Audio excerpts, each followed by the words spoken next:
Senior صحافی secretary general Kashmir پیس forum سابقہ ممبر overseas advisory council حکومت پاکستان راجہ فاروق حیدر اوورسیز کمیشن پنجاب کے وائس پریزیڈنٹ امجد ملک سے اوورسیز پاکستانی کمیونٹی کے مسائل کے سلسلے میں انٹرویو کیا اور نیدرلینڈ پاکستان کے درمیان PIA کی سروس کی بحالی اور دیگر کئی مسائل کی نشاندہی کی گئی۔ آئیے دیکھتے ہیں برسٹر امجد ملک نے اپنے اس انٹرویوز میں کیا کہا۔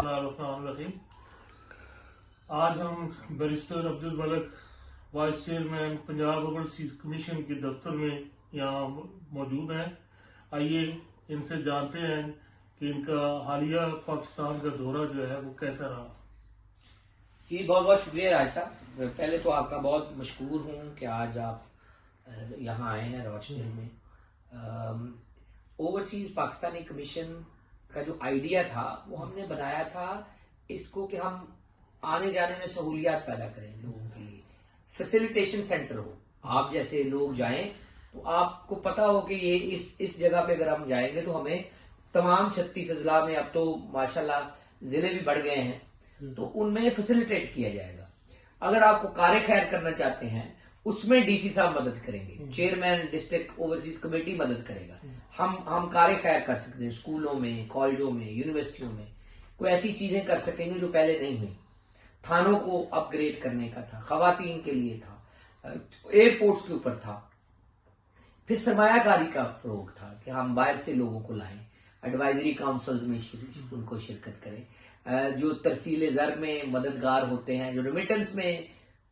اضافے کا باعث بنتے ہیں، ان کو ایوارڈ اینڈ ریوارڈ کریں، ان کو ہال آف فیم کا حصہ بنائیں، ہم ان کو 17 امتیاز دلوائیں، ان کو یہ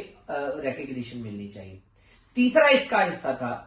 کہ شکایتی، اس کا یہ جو شکایت والا حصہ کہ آپ کی شکایت ہے پنجاب کے کسی ضلع سے تو آپ وہ اپنی شکایت پورٹل کے ذریعے گھر بیٹھے درج کریں،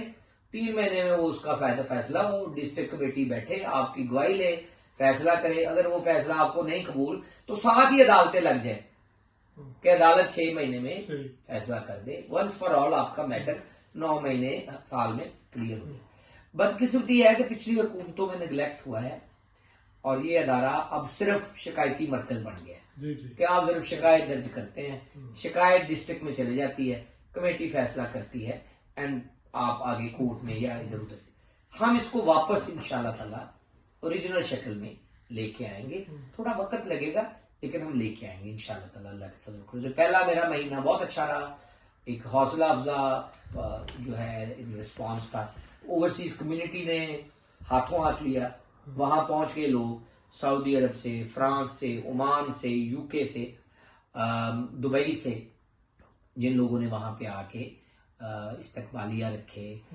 ہماری کرسچین کمیونٹی نے گجرانوالہ میں بہت اچھا استقبالیہ رکھا، تو یعنی ہم سب کو ساتھ لے کے ہم نے بھی دروازے اپنے کھول دیے، کھلی کچہری منعقد کی، لوگوں کے لیے روز 4 سے 6 بجے ملاقات کا اہتمام کیا، اور یہ دروازے جو کوئی 2.5-3 سال سے بند تھے اس کو ایک دفعہ پھر کھولا ہے، وائس چیئرمین 2.5 سال بعد لگا ہے، تو انشاءاللہ تعالی ہم کوشش کریں گے کہ مریم نواز شریف صاحبہ کو اوورسیز پاکستانیوں کے ساتھ اس طرح باہم ملائیں کہ وہ ان کے اوپر فخر کریں اور اوورسیز پاکستانی اپنی پنجاب حکومت پہ فخر کریں۔ Thank you. اوورسیز پاکستانی کے جو مسائل ہیں، آپ بڑا تدارک رکھتے ہیں ان مسائل کا، تو آپ کیا سمجھتے ہیں کہ آنے والے دنوں میں مزید پیش رفت ہوگی؟ کیونکہ میں نے دیکھا ہے کہ بہت آپ کے یہ جب آپ کو یہ عہدہ ملا ہے اس سے پہلے بڑی تشویش پائی جا رہی تھی کہ ہمارے اتنے دیرینہ مسائل ہیں اور موجودہ حکومت کو آئے بھی اب تو کافی عرصہ ہو گیا تھا، کوئی پیش رفت نہیں ہو رہی تھی، تو لوگوں میں بڑی مایوسی پائی جا رہی تھی، تو آپ کیا سمجھتے ہیں کہ آپ تو ارباب اقتدار سے مل کے بھی آئے ہیں، آپ کی مسائل پہ جو ہے بات چیت بھی ہوئی ہے، ظاہر ہے پرائم منسٹر سے بھی آپ کی میٹنگز ہوئی ہیں، باقی وزیر خارجہ سے بھی آپ کی میٹنگز ہوئی ہیں، تو آپ کیا سمجھتے ہیں کہ آنے والے دنوں میں اوورسیز پاکستانیوں کو خوشخبری ملے گی؟ دوسرا میرا آپ سے یہ بھی سوال ہے کہ حکومت پاکستان یہ سوچتی ہے کہ شاید اوورسیز پاکستانی جتنے ہیں وہ ان کی سوچ جو ہے حکومت کے متعلق جو ہے وہ منفی ہے، میرا خیال ہے ایسا نہیں ہے،